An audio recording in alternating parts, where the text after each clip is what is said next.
inside the off stump. Oh, he's caught it! I don't believe it! Tom Kohler-Cadmore has caught the most magnificent catch. That short third man is the end of Daniel Sams, and Somerset have won the Vitality Blast 2023. They bowled Essex out for 131. Hello there, you're listening to Always Look on the Bright Side of Life. This is the Somerset Cricket Podcast. My name's Ian Shepherd.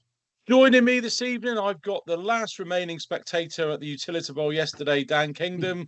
Dan, how was it, seeing it through to the bitter end yesterday? Yeah, well, I just couldn't understand what was going on. Then Anthony replies to me on Twitter about the reason being we wanted to make up a bad over rate. So that's a bit annoying.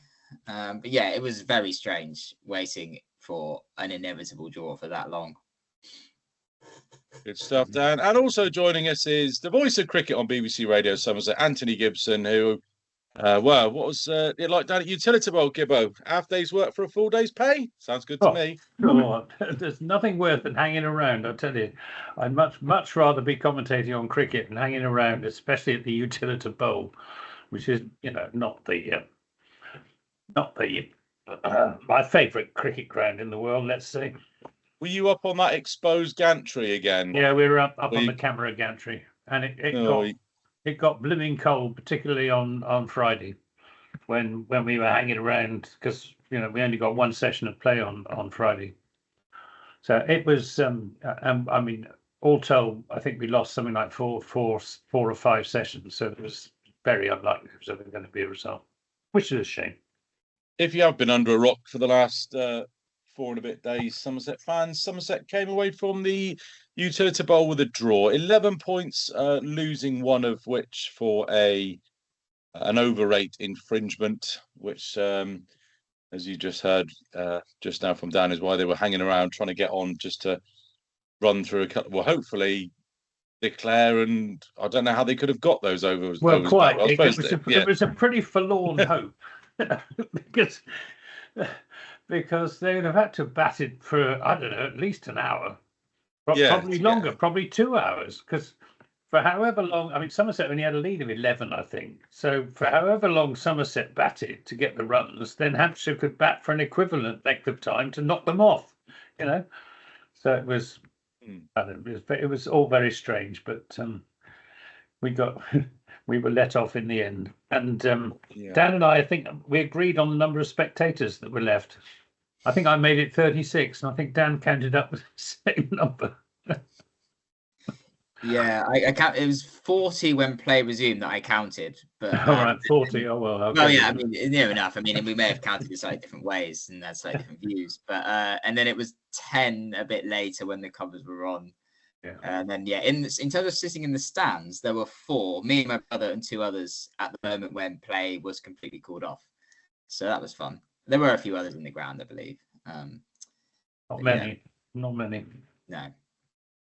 Did you get the names, inside leg measurements, all that sort of thing, or was it? I tell you who was there. Tractor was still there. I heard, Tractor will be there to the bitter end. Tractor bellowing out with increasing volume throughout the day. All right, shall we walk through the game then? It started very strangely when James Rue wandered out to toss with his opposite number, Ben Brown. As far as we know, Craigo is still official vice-captain, and I think the best explanation is they just made Rue captain for the vibes, that they felt that, he's got a good head on his young shoulders, and he would do a good job, and why not give him a go?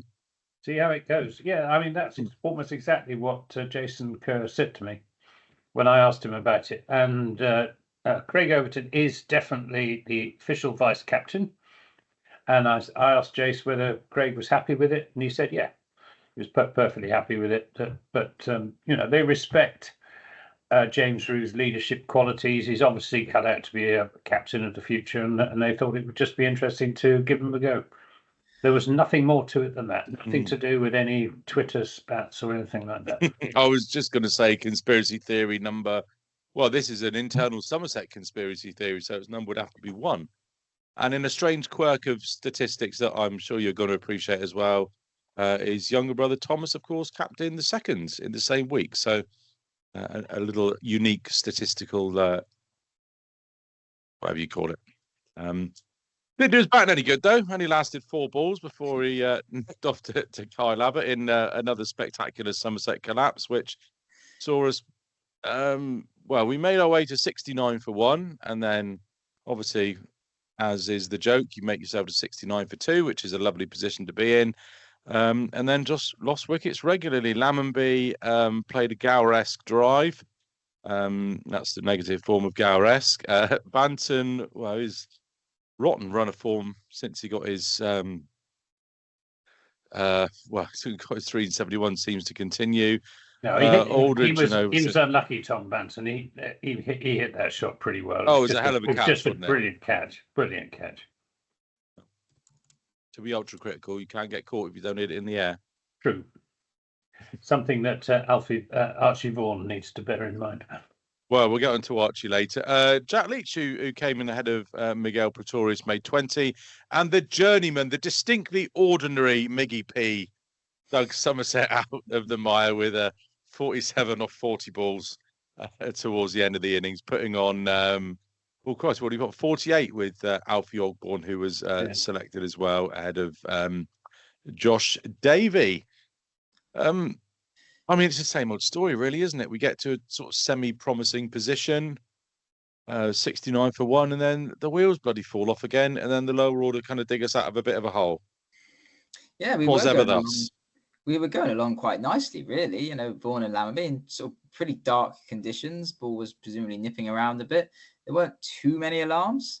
And then obviously we lost a couple of wickets. And then I thought, well, okay, not the end of the world. 3 down at lunch I'd have taken.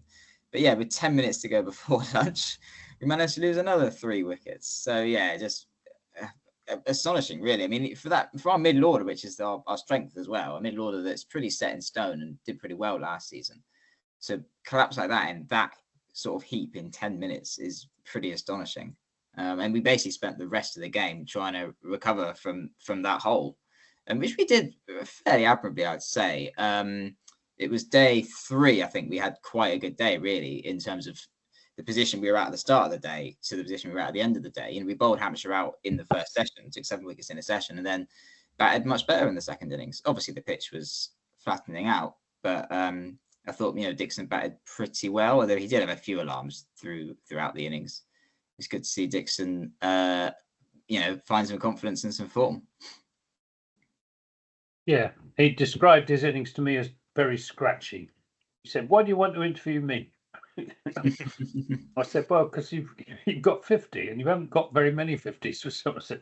He said, "Oh, it's a terrible innings. That was really scratchy." But and then I said, "You've had a tough start to the season, so this must make you feel really good to have given your side a good start."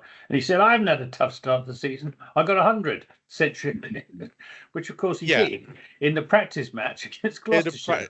Against Gloucester Seconds bowling attack, which was basically half their part-time spinners bowling. I mean, no disrespect, you know, 100's 100, but you know, Gooch against the West Indies in 1991, it was not. But anyway, I was very glad to see him get some runs. Yes, as we all were. He did have a bit of luck. There were 2 very close LBW calls on the Monday morning, which could easily have gone the other way. He played 1 or 2 silly shots and got away with it. But yeah, I think the opening partnership dilemma has been solved for the time being. I think we'll see Vaughan and Dixon opening at the Oval, and unless all things being equal, I suspect against Essex as well. Can we get Archie Vaughan to put that lazy, airy-fairy pull shot away? I did have I had a word with Shane Berger about it, and he agrees. Steve Waugh famously stopped hooking because he couldn't control the shot and he kept getting out. And I think Archie needs to do that as well. Is that the 3rd time he's got out playing that shot now? Yeah. Twice at Sussex and then at the Utility. Yeah. Apart from that, I think he's growing into the role. He's looking more assured every time. He's got the technique to open the batting. Kevin James, who I was commentating with, was very impressed with him and his technique as an opening bat. Yeah, it's all mental though. That's a good judge. All mental. Shot selection, everything like that. That's what you need. Technique's Yeah. only one thing, but having that temperament and Absolutely, knowing the combination, play the right shot, key thing. play the right shot at the right time. He just needs time to learn, doesn't he? Like, he's a youngster opening in Division 1. You know, it's bloody difficult. So we just need to give him time, and there's no doubt, he's got the materials, so he'll definitely get there. He will. On to the bowling effort then. I mean, you guys were there. I wasn't able to keep up to date very much with our response with the ball, but Hampshire making 336 was a decent effort after they were 243 for 3, with Gubbins and Dawson going well. I mean, Miguel Pretorius took his second fifer. That's the ordinary journeyman Miguel Pretorius. So he's top scored with a bat and returned his best figures with the ball. So he obviously listened last week, and you fired him up, Gibbo. I mean, yeah. What were your takes on that? I mean, obviously Tom Hammerby. I said to Steve Kirby, who I interviewed on whatever it was, the must have been a Saturday night, wasn't it? Lose track of time. Why don't you bowl Tom Lammonby more? Because Lammonby had just bowled 2 maiden overs, and Kevin James, who used to swing it pretty well himself, left arm swing bowler, said, "Cool, why hasn't he bowled earlier? He's swinging it more than anyone." And Curbs was rather taken aback by the question, but anyway, it must have had some impact, because next morning when Lammonby came on, he picked up 3 wickets, and they were the big wickets as well. With all due respect to Pretorius, he mopped up the tail. It was Lammonby who broke the back of that Hampshire innings by getting Dawson and Gubbins. And he bowled really, really well. There was nothing fluky about it. They were proper dismissals. They were good balls that got the batsman out, not the batsman giving it away. I thought he could have potentially they could have kept him on, because he was sort of I agree with you. Doing that donkey work before the new ball spell. Yeah, rather than I said, I think Kevin and I both said at the time that given the choice, I'd have kept him on and held back from taking a new ball, because he was bowling so well. He was still moving that old ball as well, wasn't he? Yeah. So I was really pleased about that, because he's he is potentially an all-rounder, Tom Lammonby, rather than just a batsman who bowls. I think he's that good. I think he's going to take time to sort of grow back into that role as well, because Tom Abel was a more than useful change bowler, occasional all-rounder, but I think his bowling days are now long behind him. So Lammonby kind of sort of needs to step up, if you like, and be that extra option. If Jason Kerr is to potentially believe that Lewis Gregory may just be playing as a batter on Friday, but we'll come back to that shortly. Dan, your impressions on that Somerset effort with the ball? Yeah, I mean, I agree with everything that's been said. We certainly improved a lot on the third morning. We bowled a little bit more discipline. Pretorius worked hard through the whole innings. Craig Overton was probably unlucky not to pick up a wicket. I mean, 26 overs for 67 runs. Can't complain about that economy-wise. Aldridge probably wasn't quite at his best. He hasn't really been at his best since the Worcestershire game, really. And I could see him being rested for the Oval, which obviously would be a bit of a shame. Obviously, he did take wickets there last year, but with a Kookaburra. Ogborn bowled okay, I think. Again, he did go for a few runs, which is the trend from second 11 games this year as well. Ogborn's sort of his rate's a little higher than he'd like. But there's clearly something to work with there. We got Middleton, which is the first wicket of the innings, and the final wicket as well. So he's looking okay. Just obviously needs to tighten it up a bit, bowl a few less 4 balls. But overall, after a difficult start, we bowled decently, I think. To keep Hampshire to 336 on that pitch wasn't bad. And it was more the batting that was below par. And I think bowling-wise, we probably bowled them out for about a par score, maybe even less than a par score on a wicket that wasn't, I suppose, doing too much, particularly as a lot of Hampshire's innings was in the sun. And a lot of our innings was obviously in the gloomy cloud. Was there a lot of sun there? I don't know. It was Friday and Monday were the worst days, were they? Saturday was quite sunny. It was sunny and warm, but it was perfect conditions for batting. And Hampshire didn't really make the most of the situation. they were going along at sort of just under 3 runs and over against some fairly uninspired Somerset bowling on the Saturday, with Gubbins and Dawson just sort of knocking it around, hitting the occasional bad ball for 4. And it was yet another slightly boring phase of play in 4-day cricket, where the sides, if they bowled the opposition out fairly early on, they've got 2 days or day and a half at least to bat, and then still got time to bowl the opposition out. So there wasn't much sense of urgency about the Hampshire cricket on the Saturday, and they didn't pay for it in the end. I think the weather won in the end, but they might have done, by taking too much time out of the game and not leaving themselves enough time to bowl Somerset out twice. It's shaping up to be a decent, nerve-wracking final day. The weather ruined it. Sean Dixon, I believe that's his highest first-class score for Somerset, 77. Second highest. He carried his bat for 87. That was 87, was it? I thought it was in the 70s. And Tom Abel unbeaten on 27. He's in decent nick as well this year. So 163 for 2 on that rain-affected should have been caught. Final day. He was dropped at first slip. Tom Abel. Oh well. In that final, quite badly dropped as well. He should have been caught. Tom Press dropped him, but not a match affecting drop, I assume. No. That was one of the last things to happen in the game, I think. So that leaves Somerset then 20 points off top spot in Division 1 of the County Championship. They are currently 8th with Durham and Worcestershire propping them up.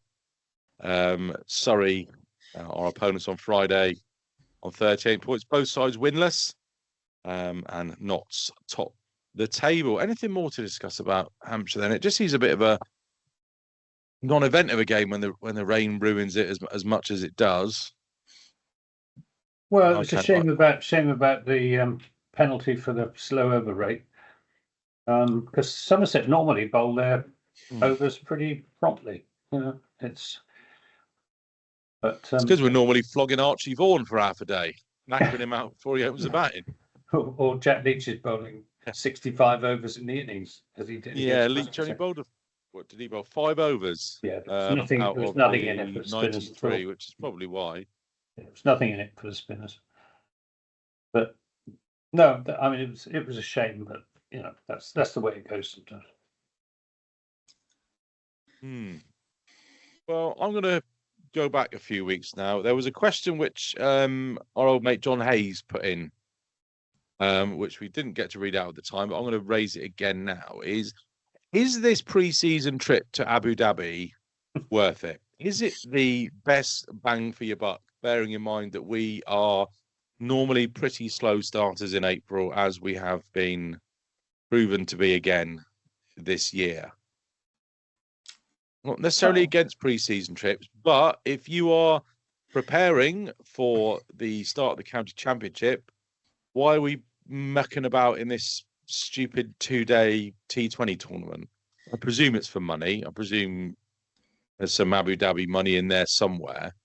But that just seems totally incongruous to me. If you are putting all your eggs in one in this pre-season trip, let's get ready for the championship. Let's be ready to go. Game 1. Oh, but we'll just play 2 or 3 days of T20 cricket in the middle of it. Doesn't make sense to me.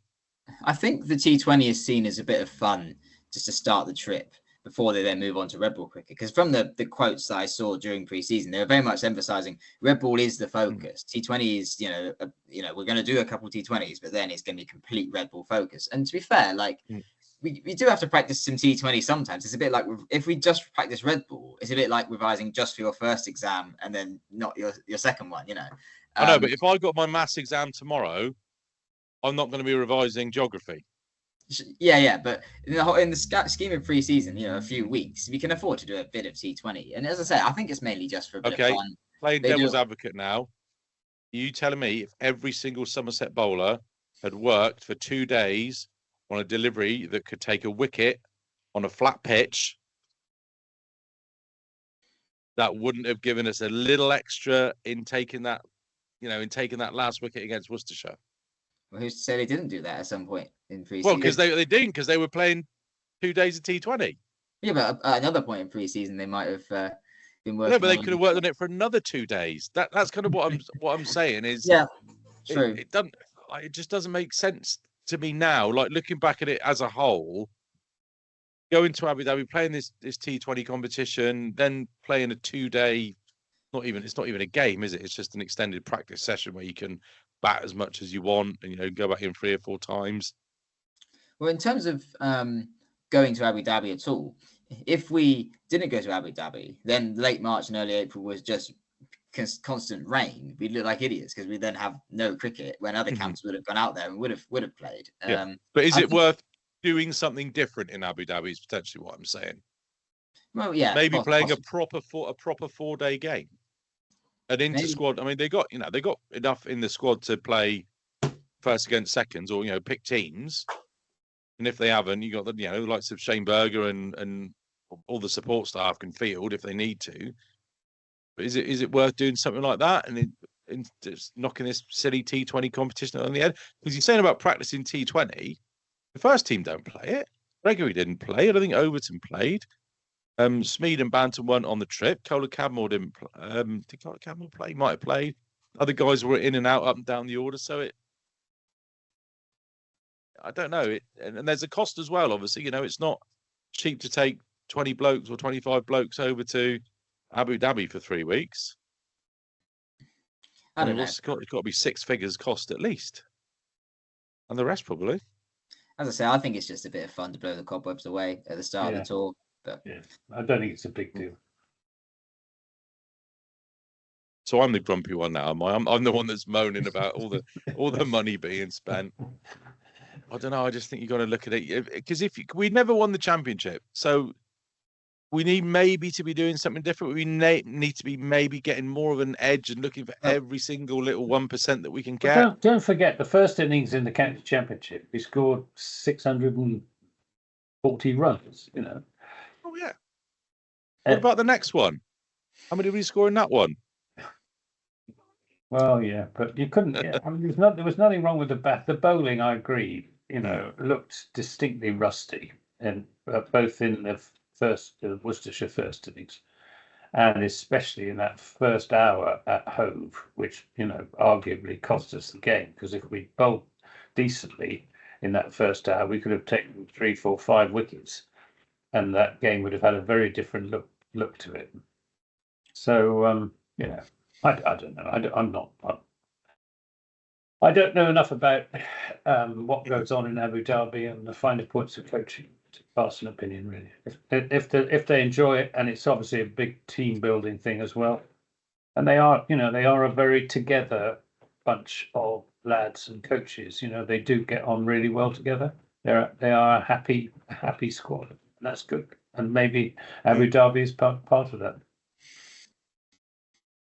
I think it is. I mean, all for sort of team bonding, team building, team spirit. That's great. That's fantastic. But like I say, this isn't a lads' holiday to Benidorm or whatever. It's a serious trip, and I think if the club is spending, like I say, probably 6 figures at least to fund this pre-season trip, I think it's the responsibility of the coaches to make sure that they are getting the most out of it, because ostensibly it is to prepare the side for that first championship game. They got where I'll agree with you is that Somerset have not started well in the county championship in recent years. That is something that coaches do need to focus on, and every year they say they are focusing on it and it'll be better, and yet it's not.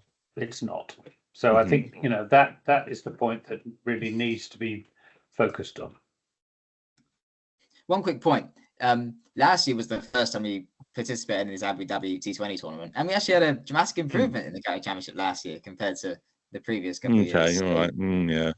And another point quickly as well. Yeah, on that slow start point, 2018 we won our first 2 games. 2019 we won our first 2 games. 2020 we won our first 2 games. 2021 we won our first game.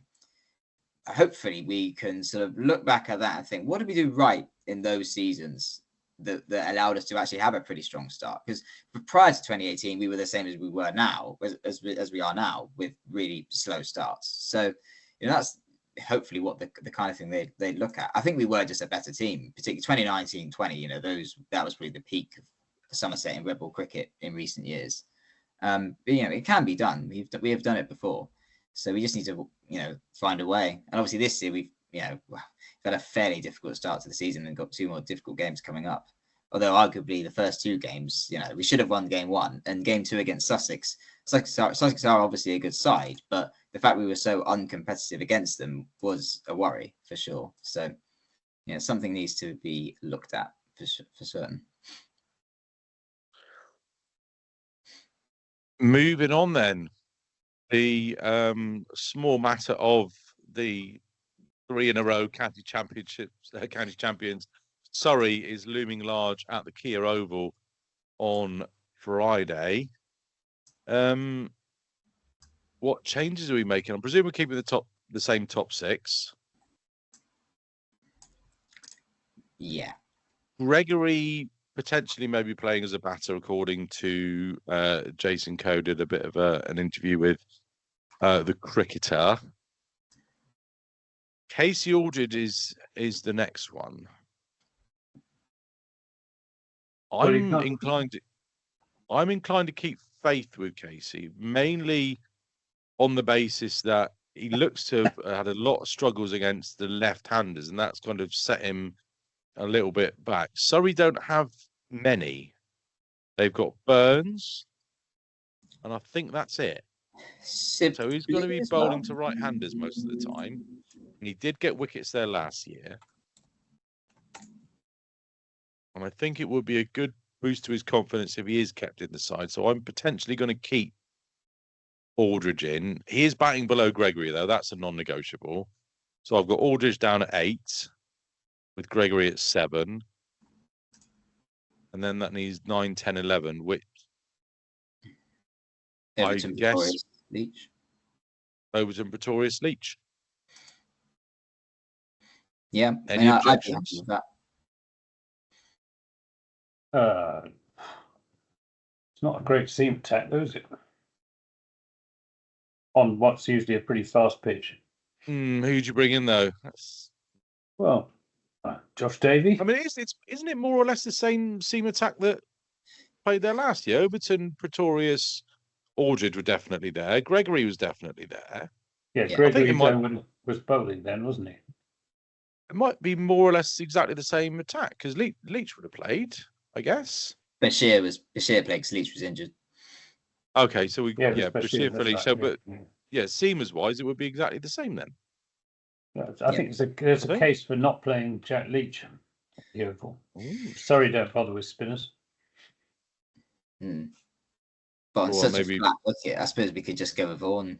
But yeah, be a brave call. It'll upset the natives, but I can understand your logic, Gibbo. Well, and then maybe what? So who would your last seam bowler be? Then it would probably be between Ogborn, Davey, and Ball. I'd give Josh Davey a go. Well, I don't know on the oval wicket. Hard to say. Maybe give Jake Ball a go. He hasn't had a go this year. You could go totally wild card and throw in the man with the best haircut in county cricket, young JT Langridge. No, I think he's not whirligig action, and he's rapid. Well, I think another factor will be if they're planning to prepare another seaming wicket for Essex next week, they might want to save Josh Davey for that one and play Aldridge this time. Invest Aldridge next week for Essex. But I don't know. I'm just assuming. We always seem to play Essex. If he takes a bag against Surrey at the Oval again. Well, yeah. You never know. You never know. How do you think we'll get on? I've got a sneaking suspicion it's all kind of come together. I think they take quite a lot of confidence from that draw. I think they'll probably think, right, we got away with one here, lads. Now is the time we really need to knuckle down and get on with it and stop playing our best cricket and stop pissing about, playing stupid shots, really knuckle down, really put the bowlers under pressure, really knacker them out and start playing some proper tough, bloody-minded normally cricket. You'd expect a good pitch at the Oval because pitches there are good. But on the other hand, Surrey haven't won a game yet because of flat pitches, basically. And I mean, Essex prepared one at Chelmsford deliberately flat so that they could get away with a draw against against Surrey. So it's possible Surrey might prepare something a bit spicier than normal at the Oval. So we could get a result. In which case I think Casey Aldridge could do a job. In all honesty, his form with the ball doesn't justify his continued inclusion in the side. He really wasn't very good either at Hove or at Hampshire.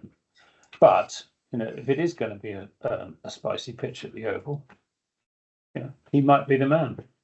I think first is when he first came on to bowl in both Sussex and Hampshire. Was he bowling at two left-handers or at least one left-hander? I'm pretty sure he's bowling against two left-handers against Sussex.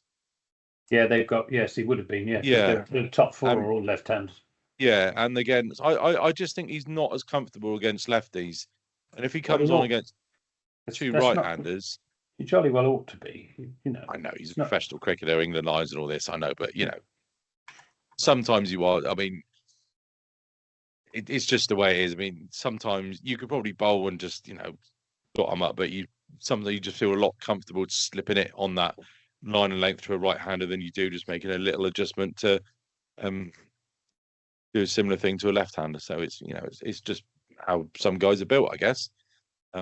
He's only young. He can certainly develop that in his repertoire. But currently, I think he is more comfortable bowling to right-handers, which could suit him well at the Oval. I mean, you got Burns is the only lefty. You got Sibley, Pope, Lawrence, Folkes, Patel, all right-handers. Patel is left-handed, I think. Oh, he's left-handed, is he? I was thinking Samit Patel. Me. Yeah, Ryan Patel's left-handed. Yeah, of the other is likely to play. Yeah, there's only right-handers.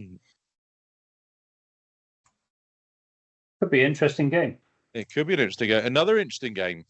Well, I think particularly because Surrey will be looking to, for a game they can win. They want to win a game of cricket.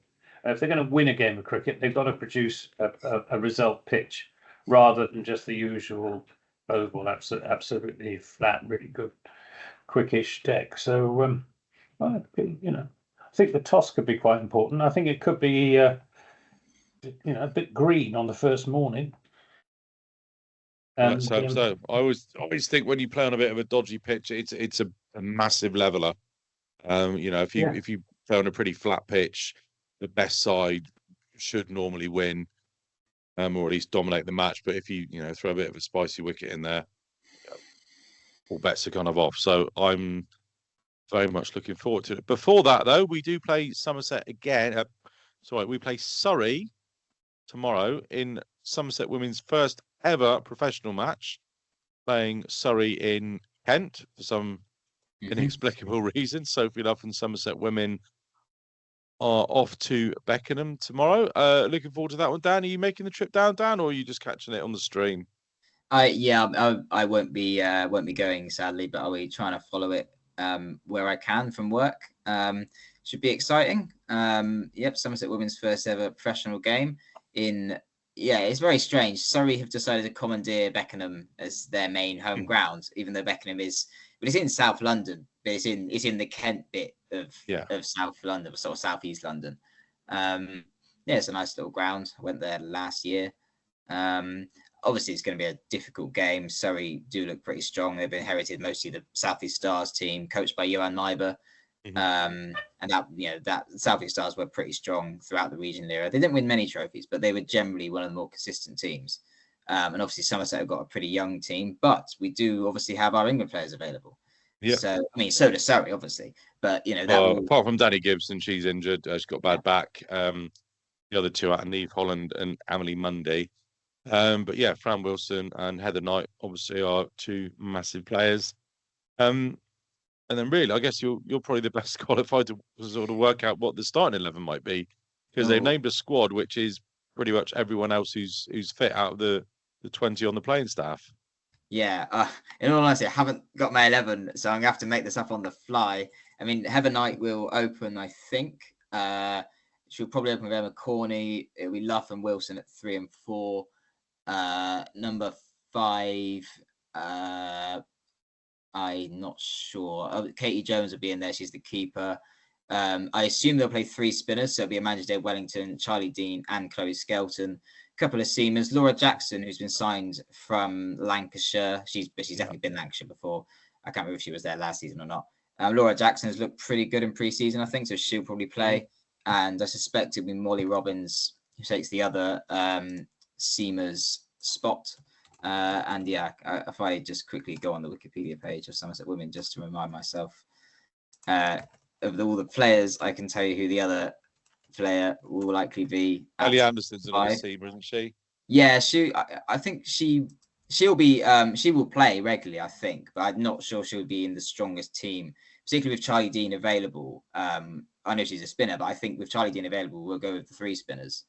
So I think Anderson might miss out tomorrow, but she might play instead of Robbins. I'm not 100% sure on that. Yeah, I think Alex Griffiths may play, or perhaps Neve Holland, sort of in that number 5 spot. So yeah, it's a team which has a lot of potential. Neve Holland's injured. She got a bad back. Emily Monday's got a shin injury. Okay, so probably Griffiths at 5 then, I'd say. Yeah.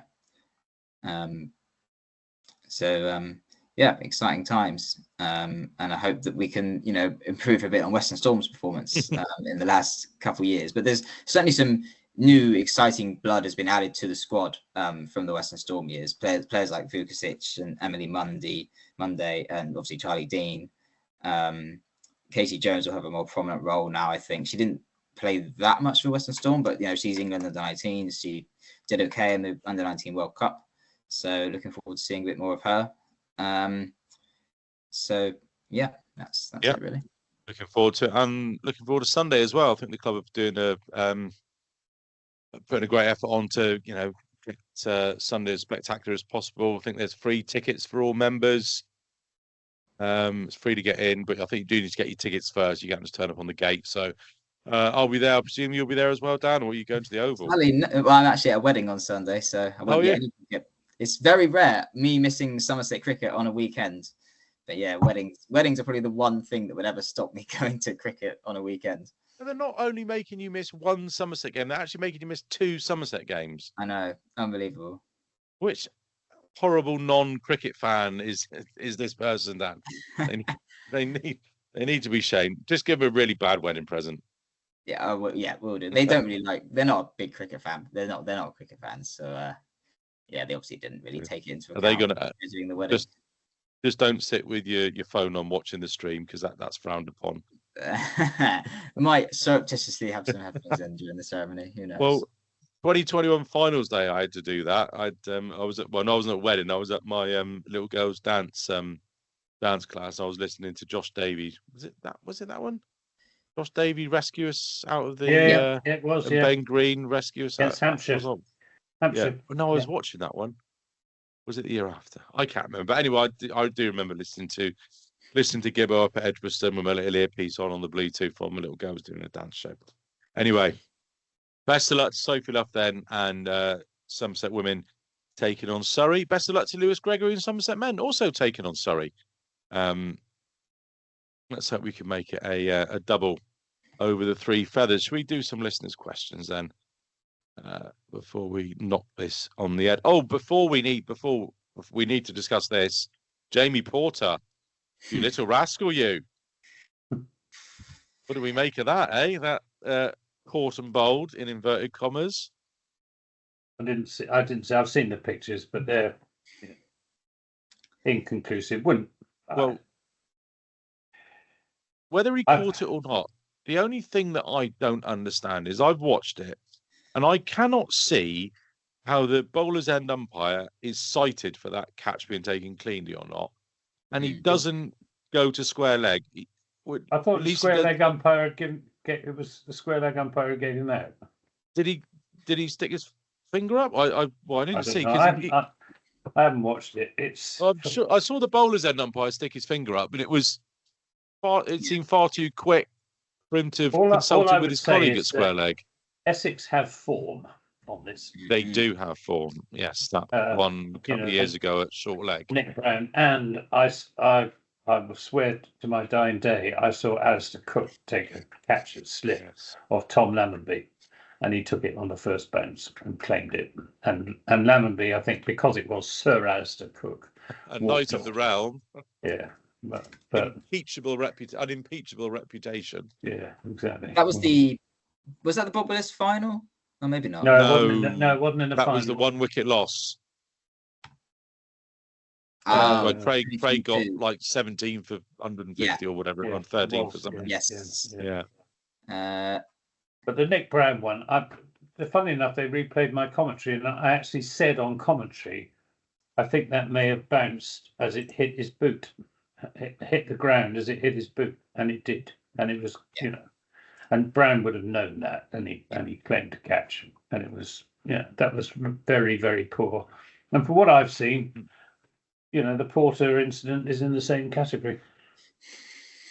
Oh well, so make sure we give them a warm welcome to the Cooper Associates County Ground in a couple of weeks then. As always. Right then, what have our listeners been sending us to chat about? Andy Cleve opens up saying, Jason Kerr, after play yesterday, said he wasn't disappointed in the cricket we're playing. Do you agree with his comments? My concern is yet again we've got off to a slow start.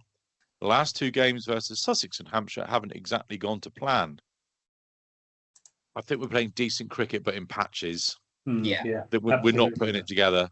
Absolutely right. We are having bad spells that we're having to take ages to recover from. Like, it's easy to forget in the Sussex game, we did score 380 odd, didn't we, in the second innings? So, we are playing well at times, but the problem is that we had played so badly earlier in the game that we had left ourselves too much to recover from. And it's similar in the Hampshire game, in that period just before lunch on day 1 meant that we were recovering from that for the rest of the game. Because after that, we played okay. We weren't that bad for most of the game. We seem to be guilty of this sort of this trend kind of going back a few years now, where we have players, particularly the batters, who you look at them and you say, they're averaging 35, 40, whatever. That's great, fantastic. It's not bad enough to drop them, but then you kind of get down to it and you think, well, you're averaging 35, that's kind of all right, but you are getting starts and you are playing stupid shots and getting out, or you are making the same mistake over and over again. And that's what's frustrating. It is. Yeah, I mean, Tom Lammonby is the perfect case in point. He's in the form of his life, and he's got starts in every innings except one, and he hasn't gone on. And in virtually every instance, it's been his own fault that he's got himself out rather than being got out. He's played a silly shot. What was he trying to do in the second innings? It almost looked like it didn't look like he was trying to play a massive. I think he was caught in two minds. I think, but this got a bit big on him, didn't it? By the looks of it, it did, yeah, and he didn't. But he does have what one of the coaches described to me as brain farts. Yes, he has a little bit of form for that. And Sean Dixon does as well. Yes, he'll bat really sensibly, knock it around, nice solid defence, and then he'll go for a huge wahoo to a wide ball outside the off stump, or try and hit a good length ball on middle stump over the top of mid wicket. It's very strange, but we haven't got over this tendency for top order collapses, and that's the problem. And top order collapses with the bat and starting slowly with the ball. Especially if you get the chance to bowl first on a pitch with something in it, you need to make the absolute most of that, and that means that you've got to be right on it from ball 1. And frankly, at Hove, they were not right on it from ball 1. They were anywhere but. If we don't win at the Oval, is that the championship gone? Realistically? No. I can't. I'd be surprised if we win at the Oval. I'd be more than happy with a draw with a few bonus points. But all right, if we lose at the Oval, is that the championship gone? No, I don't think so. It's very early days. Very early days. There would be a bit of a deficit though, we'd be chasing it again. Every year we're chasing it, aren't we? That's what. We could be. Like. Not every year. I mean, we're already. God, what are we now? 2019 was the one year where we actually took the lead and then let it slip at the end. Most years we are chasing it for the whole season, and that's looking like what it's going to be again this year. As always, you can never rule us out. Never rule out us winning a few at home and getting us pushing, which might push us right up the table. Yeah, absolutely. Yeah, it's going to be.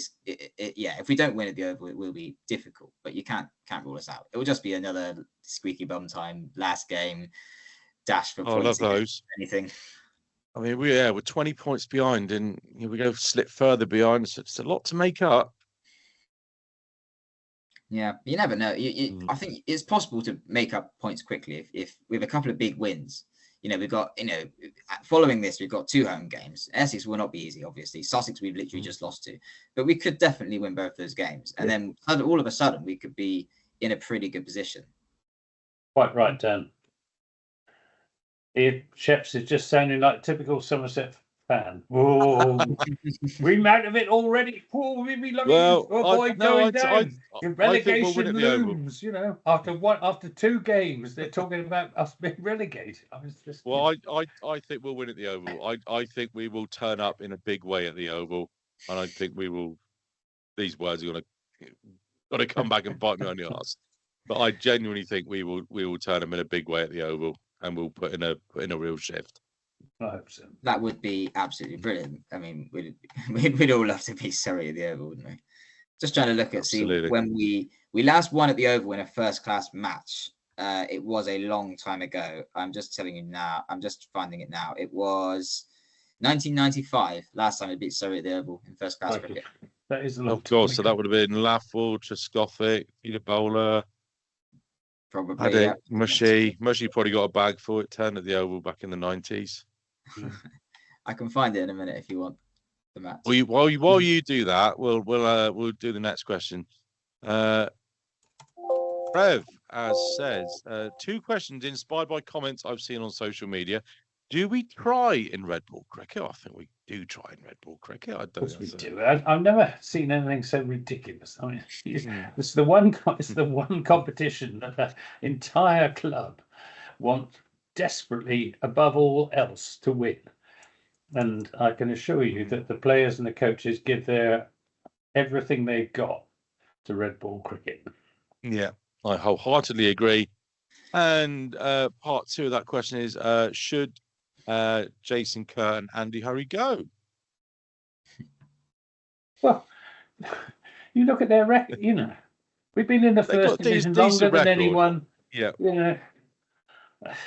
All right, we haven't won the blooming county championship, but we come ever so close. And I don't think they should go, but I'm not saying they should go, but there does come a time where coaches have given all they can, all the ideas have been taken from that coach, and everything has been tried, and you just need some fresh ideas at some point. Yeah. Kerr and Hurry have been the regime at the club for about 7 years now. 2018 was when they took over. And I think they're pretty much the longest serving in county cricket. I think Kerr might be the longest serving head coach in county cricket, or at least one of the most longest serving. So I'm not saying they should go, but there will come a time where we do need fresh ideas. And there have been things over the years where we haven't seemed to improve, or not improved very much.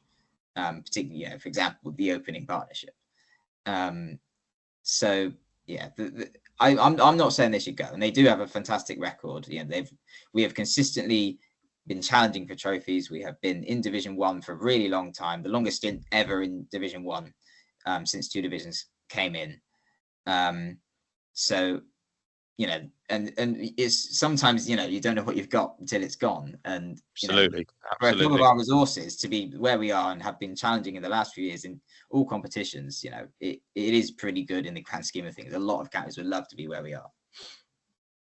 But I think as well, I agree with you, Dan. There will come a time when there has to be a change.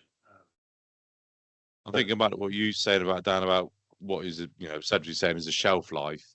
I think as long as coaches do keep bringing fresh ideas and keeping the squad motivated, if they do keep doing that, then they could potentially stay on indefinitely. I mean, look at Alex Ferguson for Manchester United. They were consistently successful for 25 years nearly, in that figure. And also as well, I think they do need to be constantly held to account and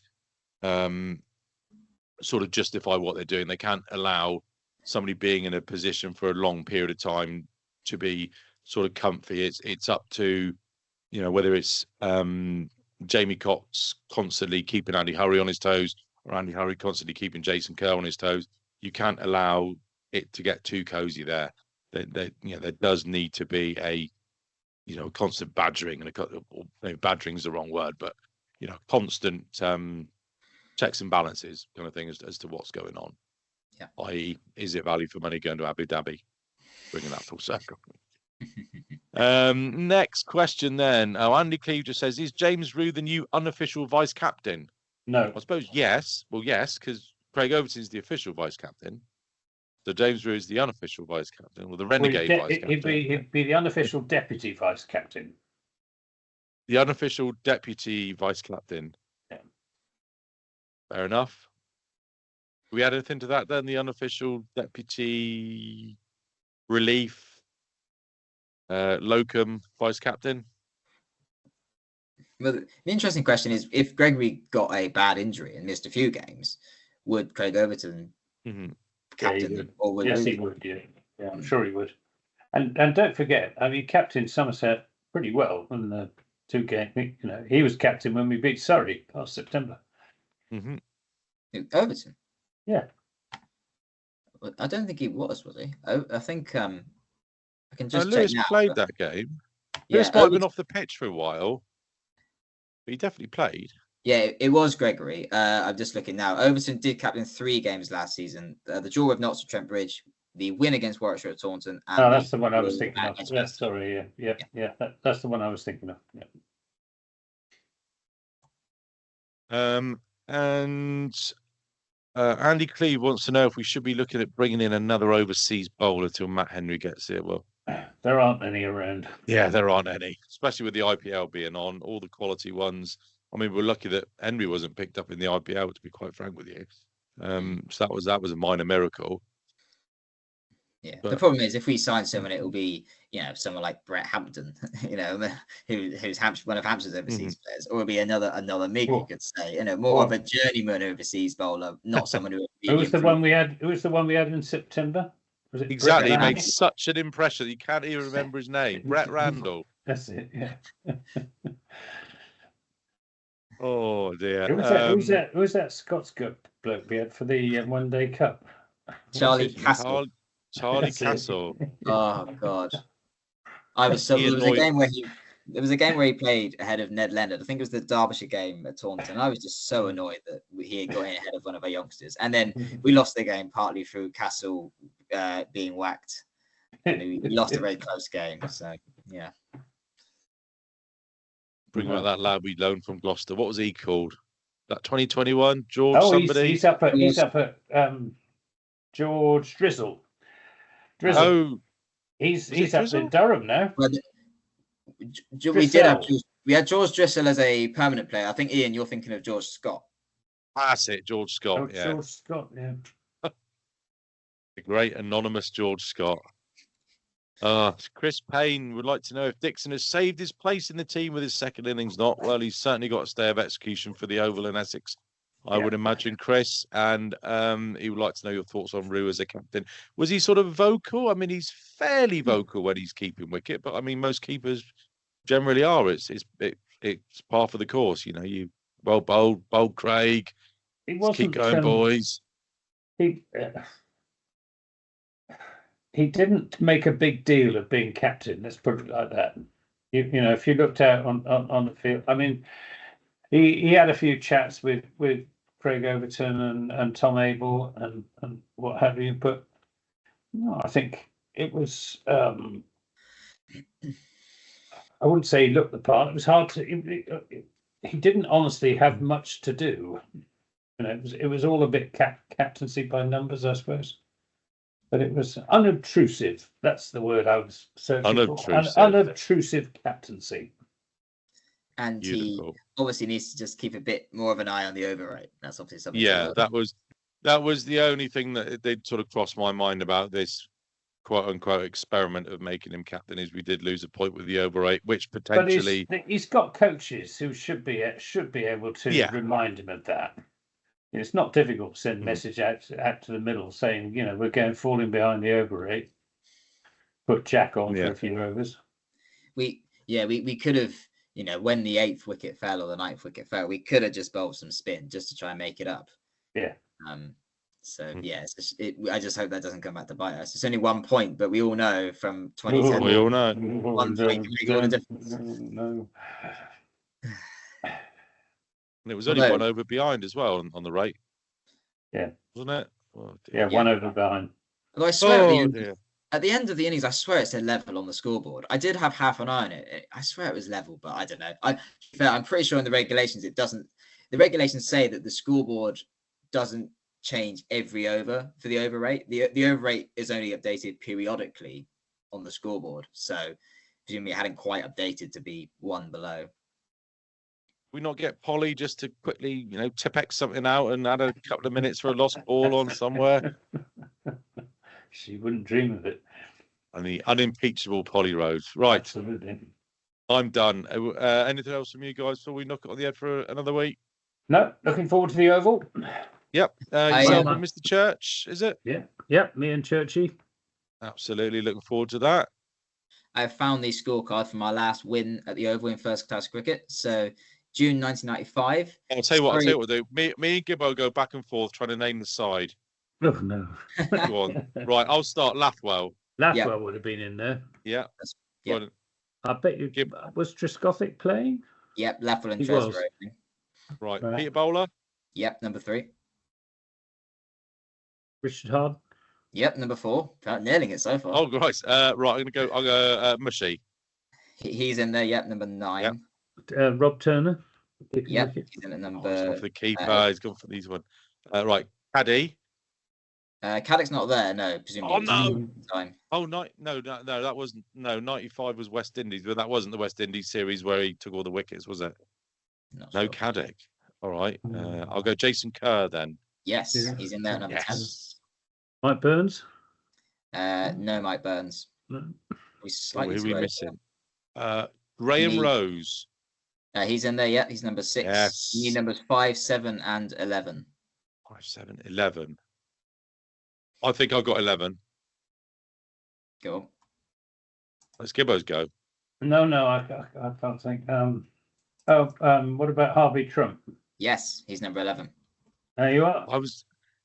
I thought Van Troos would have been 11. He's not there. Oh no, that was going to be mine. Quick bowler at the Oval. So what are we now? 7? You need 5 and 7. 5 and 7. What about the Brett Lee's brother? Was he playing? He's not there, no. Early for Shane Lee. Shame. It was just 1 overseas in those days as well, wasn't it? So we've got Mushy. 5 and 7. I can give a clue. Malinder wouldn't have batted at 7, was he? I think he retired by then. So number 5 is the captain, if that helps. Oh, that would have been 95. Would have been. He was club captain at the time, I believe.